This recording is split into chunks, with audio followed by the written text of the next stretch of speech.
Hello, lovelies. Welcome back to another episode of You Are Immeasurable. Today, we're going to talk about boundaries, but not in the way that we usually hear about them. We're going to dive into boundaries as portals, as fire, and as fierce reclamation. We're going to look at it as the language of the dark feminine that's rising within you. This episode isn't just about saying no, but more about saying yes to your full power, being unapologetic, sometimes being audacious, and definitely being ancestral. So are you ready? Go ahead and grab your drink and let's get into it.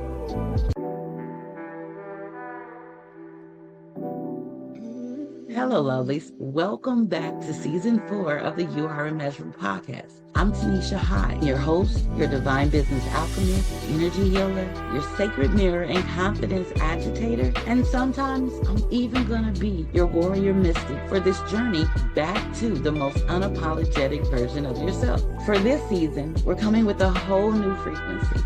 We're going to be going deeper into richer truths, soul-rooted conversations, and fearless reclamations. We're definitely going to stay anchored in divine alignment, but this time we're also going to be pulling power from our shadows. We're going to be healing through our intuition. We're going to be tapping into ancestral wisdom and being sure to honor our sacred rage. Now, a little bit of truth. The journey back to yourself isn't always pretty, but it absolutely is powerful. So during this season, we're going to navigate the dark feminine. We're going to reclaim the parts of yourself that you've been taught to fear, and we're going to realign your life and your business from the inside out. So I want you to expect some raw solo transmissions, some sacred storytelling, and also some unfiltered guest conversations from those who are doing the work and also living boldly in their truth. Now, realignment isn't just medicine for you, it's also for me. So for this season, our episodes are going to now drop on Wednesday. And the reason behind that is so that you have that midweek reminder that you are still magic. You're still worthy. And as always, you are immeasurable. So whether you're sipping tea, coffee, or maybe even a glass of wine under the moonlight, raise it high and let's toast to healing, to expansion, and to becoming the fiercest, most authentic version of you. Are you ready? Let's get into it. So when it comes to boundaries, I want to tell you something that I don't think we hear enough. And that's every time you hold a boundary, you are igniting your sacred fire. You're not just defending a space. What you're doing is declaring who you are and what you're no longer available for. You can see boundaries as spell work. You can see it as your energetic signature. Boundaries are not about being petty. They're not about being dramatic, but what they are about is your liberation made visible. A lot of times when we're being told we're too much, that is because those that previously benefited from our lack of boundaries are now taken aback because you're asserting your need. If you've ever been guilted for walking away from people that continuously overstep your boundaries, continue always to test your patience or push your limits, then I want you to understand that there's nothing wrong with you protecting your peace. There's nothing wrong with you honoring your wholeness. And most certainly, there's nothing wrong with you walking in your fire, because this is exactly where the divine feminine and the dark feminine live. And know that she's not someone that is going to whisper. She never gives you a maybe. What she does is she stands up and she boldly proclaims. She roars and makes it known what we will never again tolerate or accept, especially when it's something that doesn't support our journey, our growth, or where we're headed, our goals. So thinking about it from the standpoint of archetypes, right? Consider Lilith. Now, many of us have read the myths, the stories, all of the things that have been said about who she is, what she is, and why she did what she did.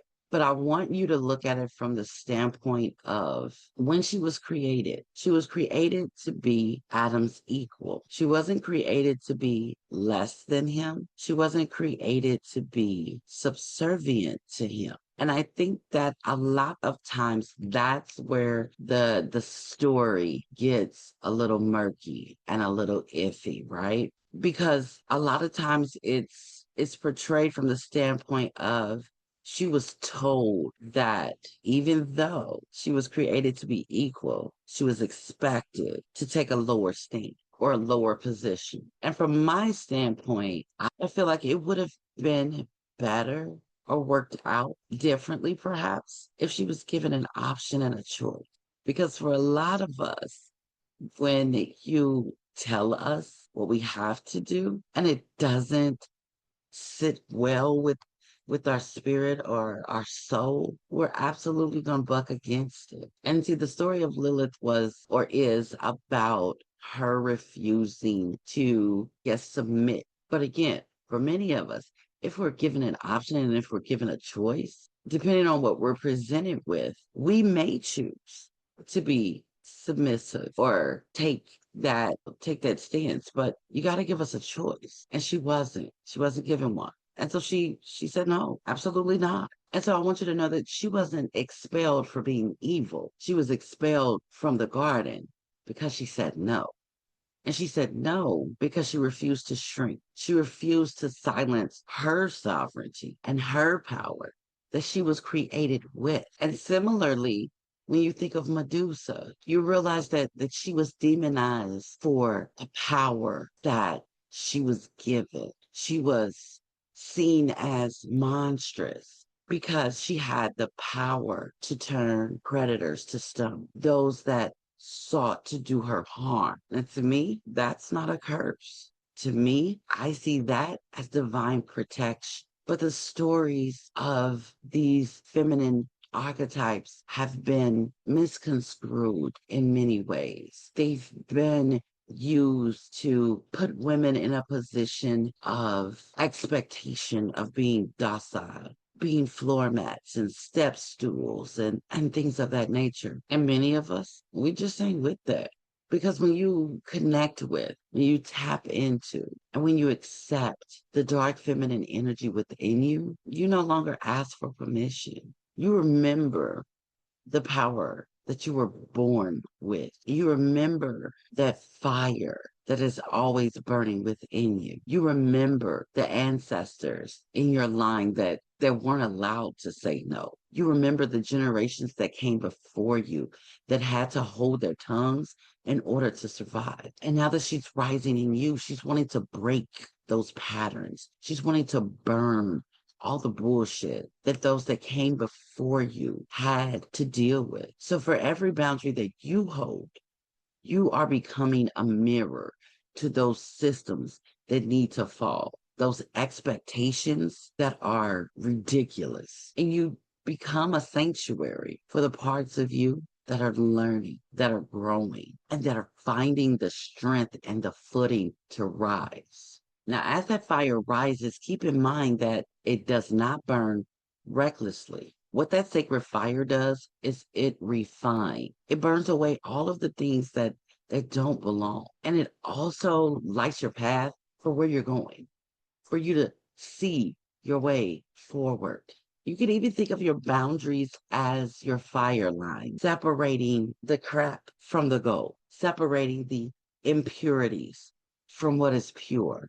It's like an energetic force field or perimeter that separates or holds the line between what feeds your soul and what drains it. It begins to burn away the parts of you that are afraid because of what you were taught, what you heard, what you've been conditioned to believe, especially for those that have that inner battle with being seen as mean, as rude, as difficult. Because what that brings up is that conditioning that we see as the wounded feminine, where she's been taught that she should never be the center of attention. She should never be the focus. She should never be the priority, even for herself. Many times, unfortunately, we've been taught to trade our truth for love, for companionship, for even the smallest bit of consideration. And as that fire begins to kindle, begins to stoke, begins to grow and come forth within you, you start to see, it begins to show you the part of you that's no longer interested in the pretense, in the personas, and in the mask that we've created. And so, yeah, when we feel that, when we start to recognize it, that's the dark feminine calling you forth, calling you from the shadows into the spotlight, into the forefront of your mind, your heart, your thoughts, and into the next level of your power. And now don't misunderstand me. This power, as it's growing within you and as it's burning away all the things that we thought were comfortable, that we thought were the way things are supposed to be, it's not always pretty. It can get messy, and it almost always is going to be disruptive to your old way of life, your old way of thinking, your old way of doing things, that old list of expectations. But understand that it's yours. This is your power. And it's calling to you.